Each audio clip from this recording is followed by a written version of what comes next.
I'd like to ask a quick favor again before we begin. If you haven't already, please visit City of Refuge in the Apple Podcast directory and leave our show a review.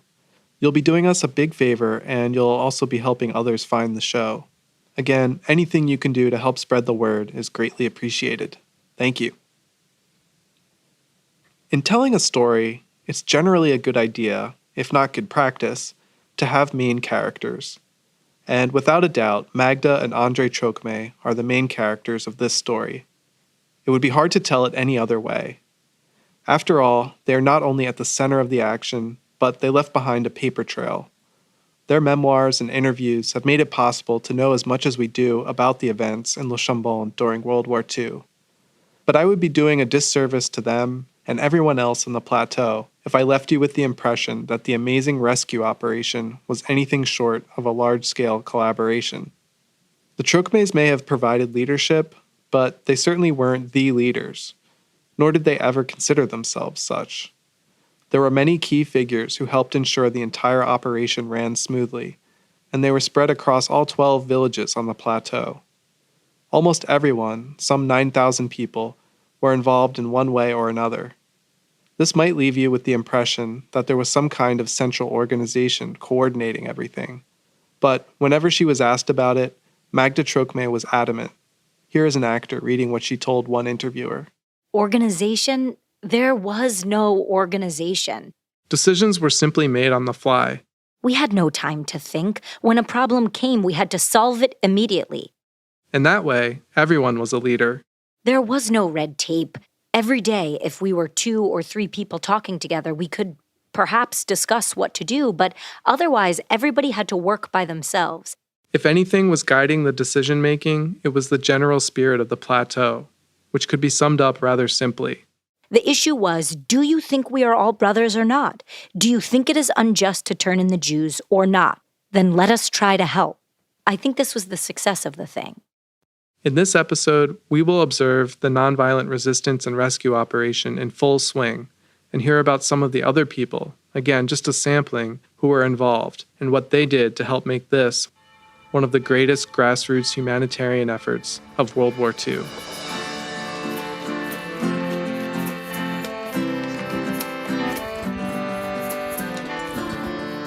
From Waging Nonviolence, I'm your host, Brian Farrell, and this is City of Refuge.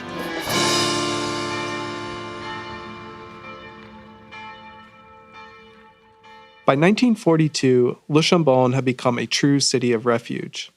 Various children's homes, funded with the help of national and international aid groups, had been set up to accommodate the refugee children released from the internment camps in France. While the Vichy government had permitted this arrangement, since it relieved some of their burden, they did not yet know it was only a piece of a larger, more covert rescue operation. So, you're probably wondering, how did these other refugees find out about the plateau? And how did they get there? Well, let's look at one example. Last episode, we met Renee Kahn-Silver. She and her family fled to France in 1940, when the place they were living, which was known as the Saarland, voted to become part of Germany.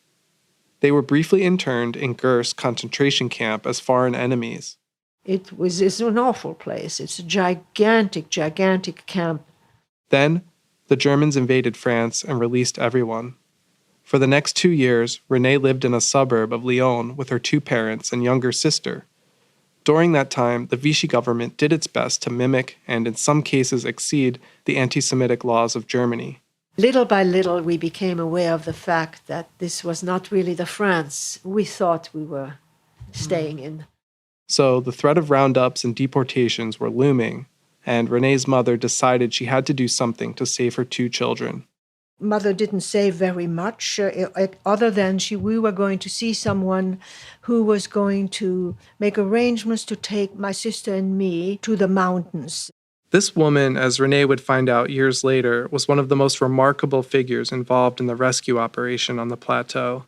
She seemed very nondescript to us, and I at the time did not even know her name. I just called her Madame. Her actual name, though, was Madeleine Dreyfus. As far as the French government was concerned, she was just a social worker for the OSE, the French branch of a Jewish humanitarian group. But since the OZE had recently gotten into rescue work, Madeleine was now part of an underground operation known as the Garel Network, which was hiding Jewish children in Le Chambon and the surrounding plateau. So my little sister and I met this woman, and then we had said goodbye to my mom. It wasn't anything emotional because we didn't know how detached we were going to be from our parents. Renee's mother, not wanting to scare her young daughters, who were ages 11 and 9, had kept the reality of the situation to herself. It was only on the train that Madame Dreyfus began to tell my sister and me we would not be able to contact our parents while we were there, nor would we be receiving mail. This was harrowing news to Renee. So far, she and her little sister had survived a lot of terrible experiences, but always with their parents.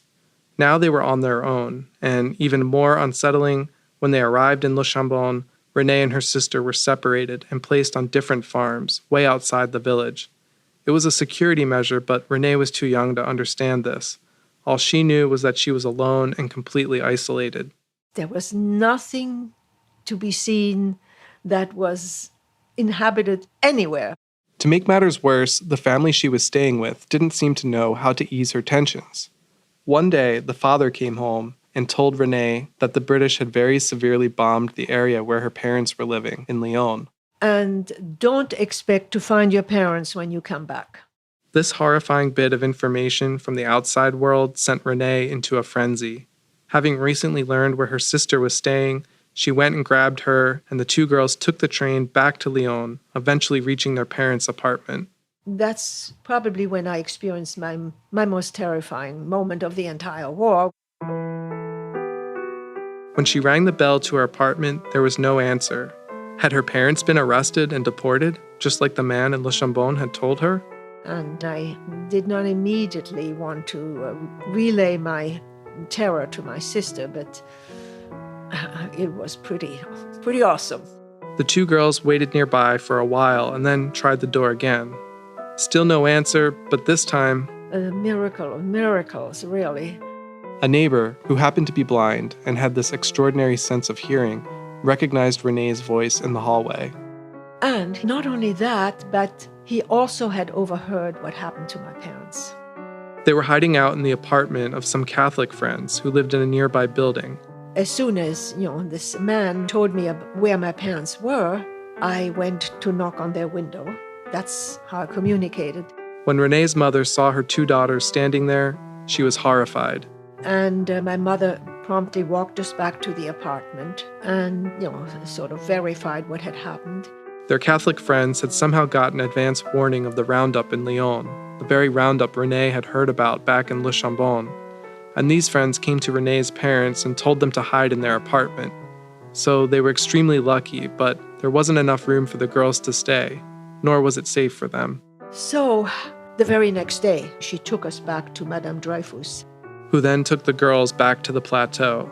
But this time, Renee wasn't so upset. She knew that her parents were safe and that they hadn't been deported. Plus, Madame Dreyfus placed her with a different family this time. Which was a lot easier. And so, for the time being, Renee settled back into life on the plateau. By the summer of 1942, 17-year-old Hannah Hirsch had been living in Le Chambon for about 10 months. She and the 6 other refugees who were the first to arrive from Gurs had been placed in a children's home that was set up and funded by the Swiss Red Cross. More such children's homes would open, perhaps more than 20, by the end of the war. We were in wonderful surroundings, people who appreciated us. It was a total flip-flop from Germany. After having been persecuted, discriminated against, segregated out of society, right? Despite these wonderful new surroundings, Hannah was without her mother and her boyfriend. While the aid groups working in Gurs had managed to get Max released and placed on a nearby Jewish Boy Scout farm, Hannah's mother was deteriorating in the internment camp. My mother had been very ill. I had, for weeks, no letters from my mother.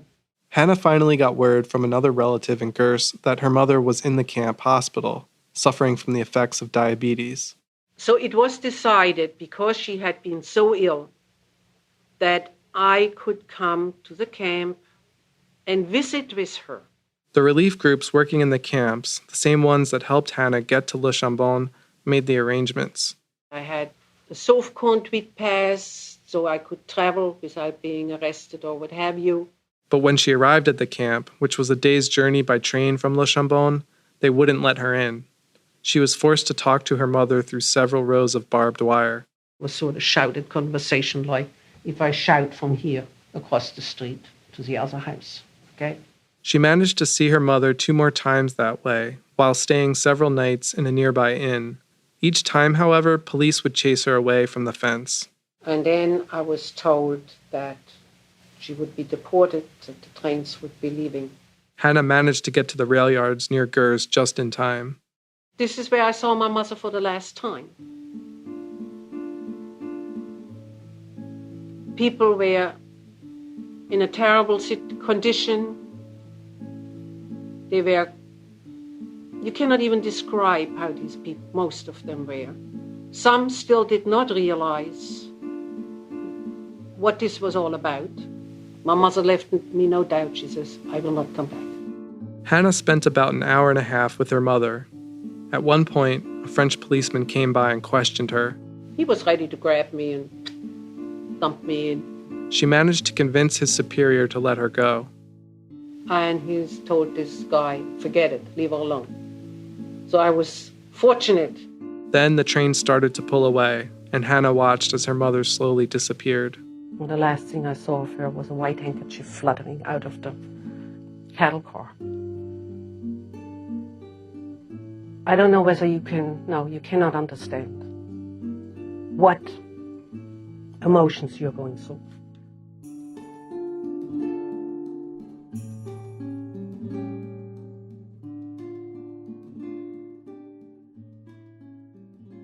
Hannah then sought out what little comfort she had in this situation. Instead of returning immediately to Le Chambon, she stopped to see Max, whose Jewish Boy Scout farm was on the way. It had been nearly a year since they had seen each other. She told me the horror stories that the deportations had started in Gurs. He told me that they found out there will be roundups in France. In fact, they had already begun. The infamous Veldiv roundup in Paris, which I described in the first episode of this series, had taken place a month earlier, as had the first roundups in the unoccupied zone, including the one in Lyon that Renée's parents had experienced. We arranged that should I get into trouble, for whatever reason, I should try to get up to her village. Keep in mind these were just mere teenagers making life or death decisions. What's more, they had the burden of carrying utterly tragic and horrifying information. And when I came back to Le Chambon, I told my friends that we had no longer any parents, that they were taken away. It was a horrible job. It was a horrible mission, really. Then Hannah pointed to a map on the wall. And I said, you see where we are here? And this is where we have to go, pointing to Switzerland. And they looked at me like I had lost my mind. After all, Le Chambon was the safest, most stable place they had been in years. Why should they leave it now and assume all the risks that came with sneaking into another country? And I said, no, we cannot stay. No matter what, we cannot stay. But Hannah wasn't the only one worried about a potential roundup in Le Chambon. That fear also weighed heavily on André Trocmé and his co-pastor, Edouard Tace. It was right around this time, a day or so after Hannah saw her mother for the last time, that Vichy Minister of Youth Georges Lamiran arrived on the plateau. This was the visit we covered in episode 1, where, after a day of purposefully botched festivities, the youth of Le Chambon presented the minister with a letter boldly declaring, "There are among us a certain number of Jews, and pledging to disobey any order that might lead to their deportation. We will do our best to hide them in our midst." This is when the chief of police, Robert Bach, stepped in, threatening André with internment for his subversive activities. He also claimed he would soon have a list with the name of every Jew in Le Chambon. And just how many were there at this point? Not that many, perhaps 100 or 150 at most. We knew them all. They were scattered around the village and surrounding farms. We had 2 living in our own home. They helped the Trocmés as a cook and a handyman. Most, however, were the children living in the refugee houses André had set up with the various French, Swiss, and American organizations. There were many, perhaps around 7 homes at this point. A few weeks after seeing Max, Hannah and a friend were walking somewhere just outside the village when all of a sudden, I hear some whistling behind me. her friend turned around and immediately tried to get Hannah's attention. And she said, turn around. And I said, no, I'm not going to turn around. It's the boys from the school here. I'm not going to turn around. Leave me alone. Eventually, the friend coaxed Hannah into looking, and Here was my boyfriend. There I was. Max had decided to leave the Boy Scout camp not only because it was unsafe and he feared roundups, but also because the two rabbis who ran the camp refused to help him find a hiding place. They were Orthodox and looked down on non-religious Jews like Max. The worst kind of religious bias you can imagine. Hannah then took Max to a woman named Mireille Philippe. The wife of André Philippe, who was a right-hand man to General de Gaulle. Madame Philippe had moved to Le Chambon with her children essentially to hide out, while her husband worked for the Free French government exiled in England. During the war, she would become one of the major rescue figures on the plateau. Madame Philippe asked, can we trust him? And I said, of course you can. And by evening, he had been hidden away.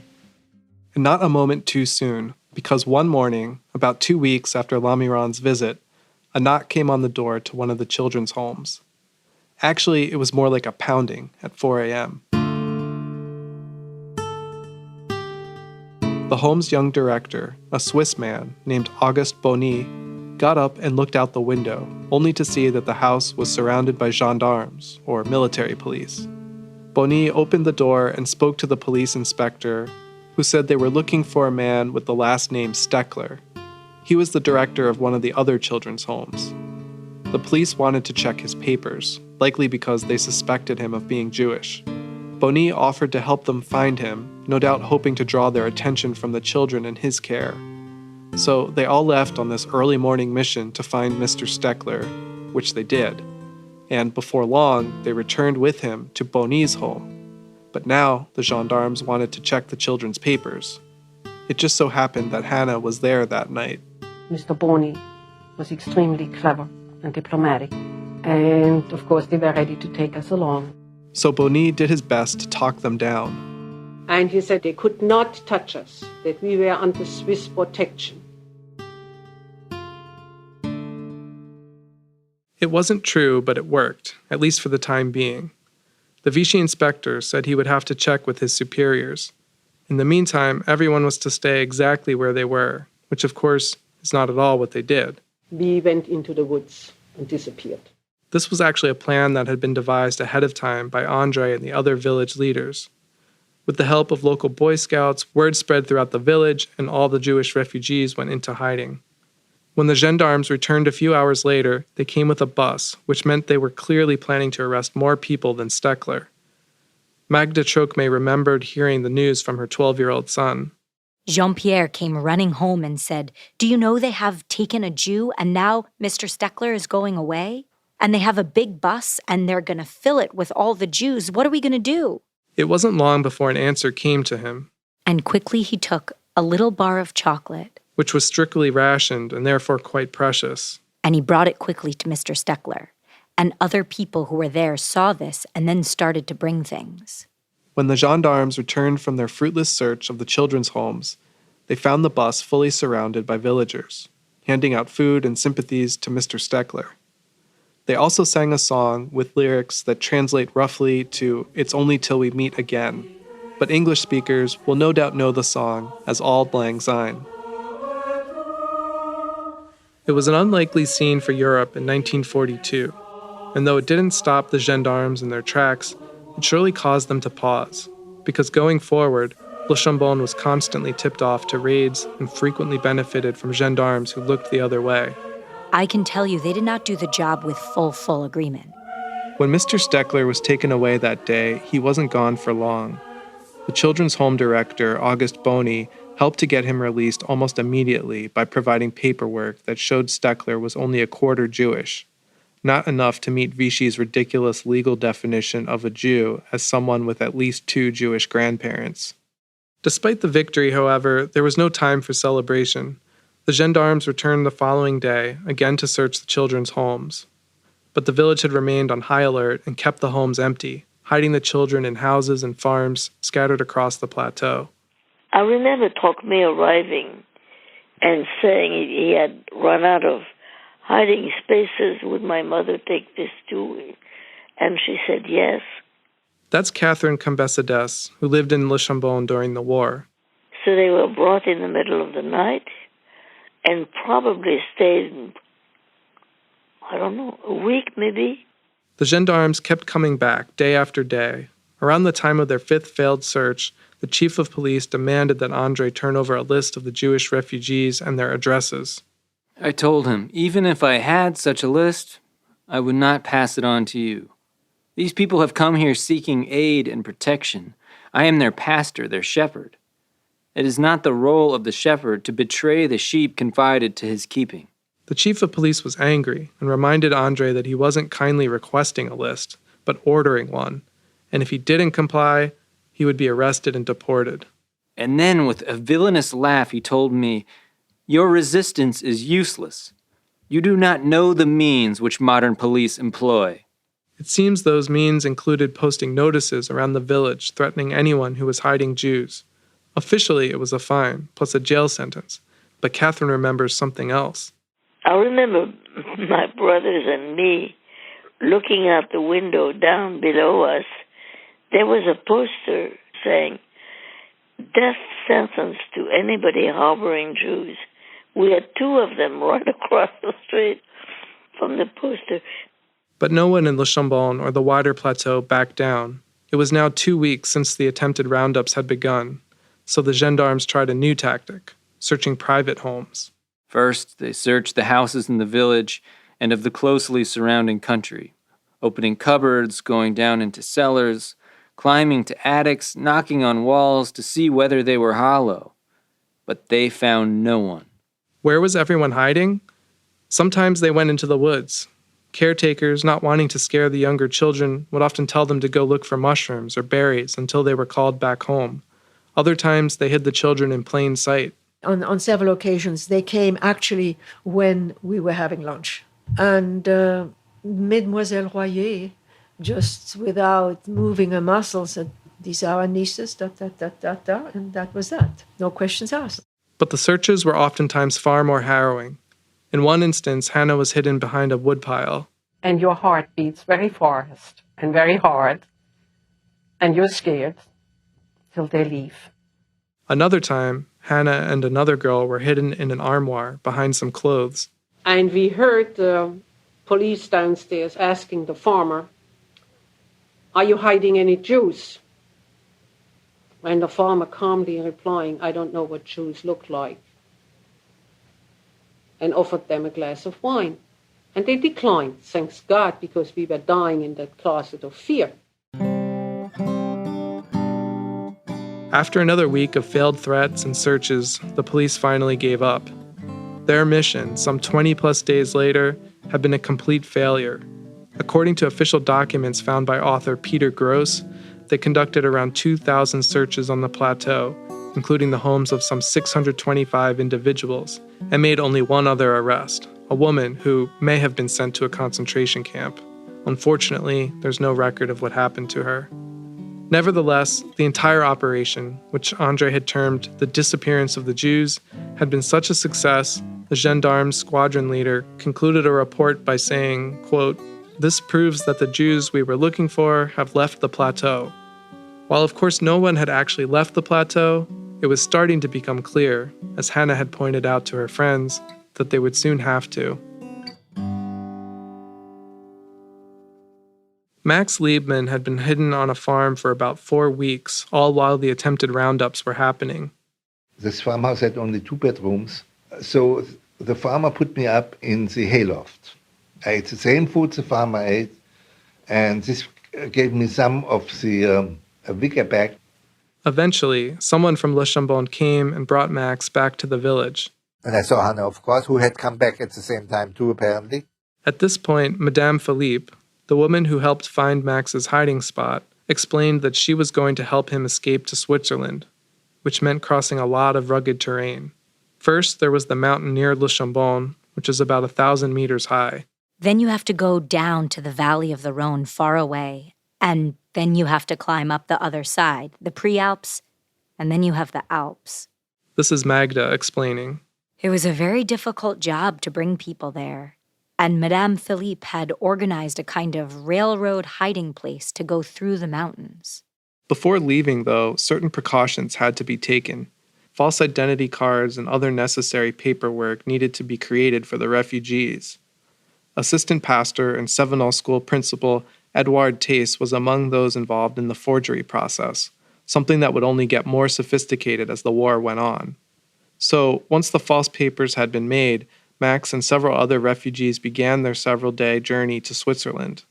They first got on a train down the mountain, then switched to another train that took them to the French Alps, where they were to meet their guide. Our guide was this 10-year-old boy who knew these mountains like his back pocket, and we climbed all day until it was night. The next morning, they continued on their journey until the boy said, "Now, from here on, you are on your own." He explained to us where we should go and said we would come into Switzerland. They spent most of the day climbing down a mountain, eventually reaching a road that led into a tunnel. All of a sudden we heard steps behind us, halt. And whom did we face when we turned around and looked? It was a Swiss patrol unit. They had been watching the small group descend the mountain for hours through their binoculars. They took us to a mountain hut, and we found when we got there that there were about 30 or 40 people which have been caught over the last 24 hours. The Swiss told them that they would all be returned to France, but the next morning, as some soldiers were leading them back up the mountain, something very extraordinary happened. A non-commissioned Swiss soldier started to scream at me and tiraded me for about 15 minutes. He kept telling Max all these things he wasn't allowed to do. I'm not permitted to come back to Switzerland. I'm not permitted to do this. I'm not permitted to do that. Eventually, it dawned on Max that this soldier was trying to send him a message. What the man really did in these 15 minutes, he laid out for me how to go back to Switzerland. All I had to do is subtract the word not. The Swiss soldier stopped and told this group of 40 or so people to continue on without them. This was their chance to follow the soldiers' coded instructions for getting back into Switzerland.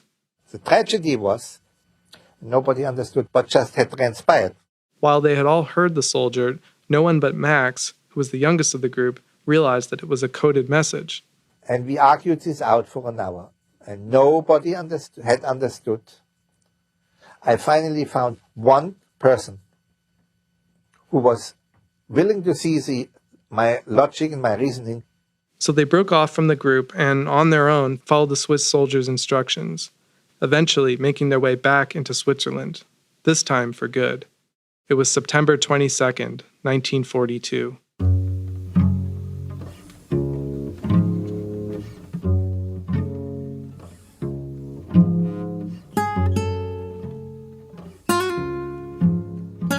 Around the time Max became one of the first Jewish refugees in Chambon to make it into Switzerland, Renee got word from her parents that she would be returning home soon. They did not give us any explanation, but Madame Dreyfus came to pick us up, bring us home. Finally, when the girls got home, they found out what was going on. My parents had been successful in getting false papers. It meant they could attempt to sneak into Switzerland as a family. We couldn't take anything with us that would have our name on it.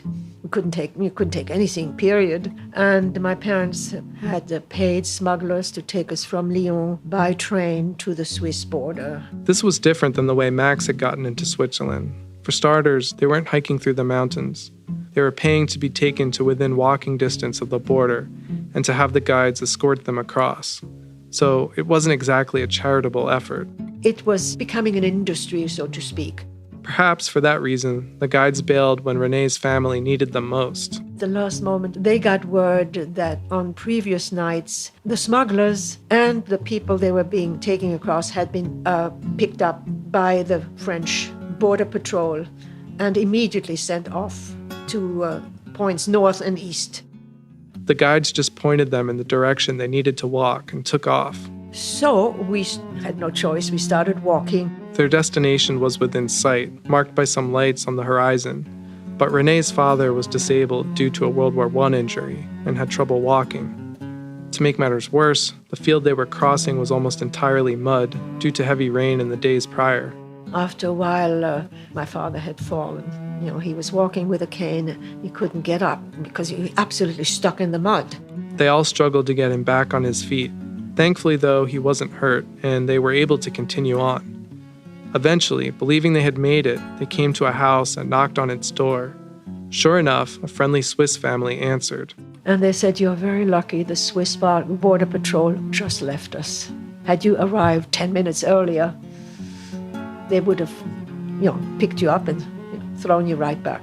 It was October 1st, 1942, and Renee and her family had finally made it to safety.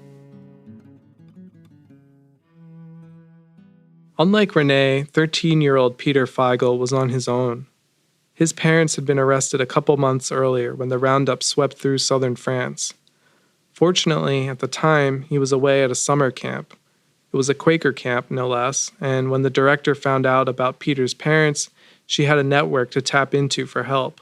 The Quakers said, okay, we just received permission from the Vichy government to allow a convoy of 500 orphans to go to America. Bring him to Marseille.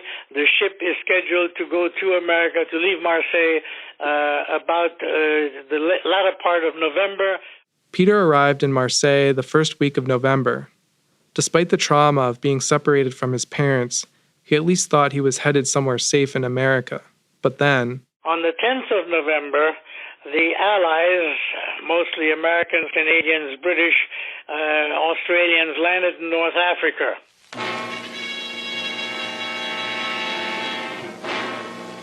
Grey dawn off the French North African port of Oran brings United Nations the best news yet. A gigantic American invasion force is landing. A second front is at hand. With southern France now in striking distance of the Allies, Germany decided to take over all of France, putting an end to the sham that was the so-called free or unoccupied zone. The first thing that the Nazis did was to order the closing of the port of Marseille. No ship was allowed to enter or leave the port. And in my diary, I wrote, "Goodbye, America." It was then that Peter found out he'd be instead going to a tiny village called Chambon. Waiting until the relative calm of New Year's Eve 1942, the Quakers put him on a train. And I arrive in Le Chambon in the middle of the night, about 1 o'clock in the morning. There to greet him was a young man named Daniel Trocmé. He was the 30-year-old cousin of André Trocmé, and he too had only recently arrived on the plateau as the new head of one of the children's homes. You'll hear more about him in the episodes to come, but suffice it to say, Daniel was there to help what had become a booming rescue enterprise. With Germany now occupying the entire country, more people than ever were on the move.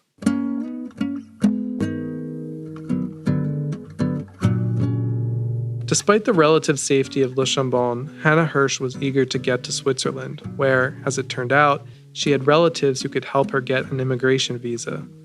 This would enable her to enter the country legally. The only problem was that she needed an exit visa from France. Of course, you could not get an exit visa. That was futile. So her relatives devised another way to get her out of France. A man was found very close to the Swiss border who would literally take me across the border. She took a train from Le Chambon down to the valley and then another to the border town where she was to meet this man.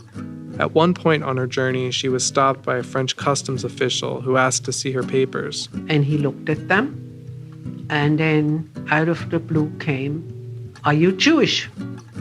And just as quickly, I answered in good Nazi propaganda, "I have nothing to do with this dirty race." The official gave her a sort of half smile and waved her on. That was the only time in my life I denied being Jewish. And I don't know where the answer came from, but I guess it was the right answer.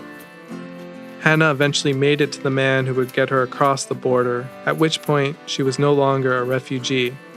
It was February 28, 1943, and Max was waiting for her. And that was the only time I ever had an extra sensory perception. I knew that she was coming.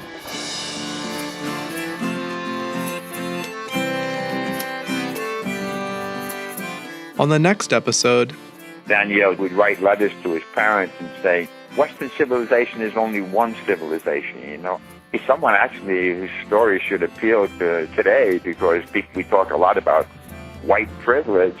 And Daniel he saw himself as someone who was the son of privilege.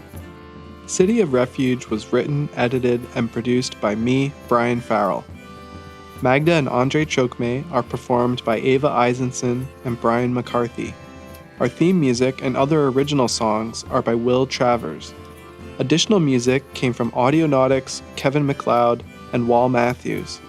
This episode was mixed by David Tatasciore. For more information about this episode, please go to our website, wagingnonviolence.org. There you'll find a transcript, photos, a list of our sources, music used, and much more.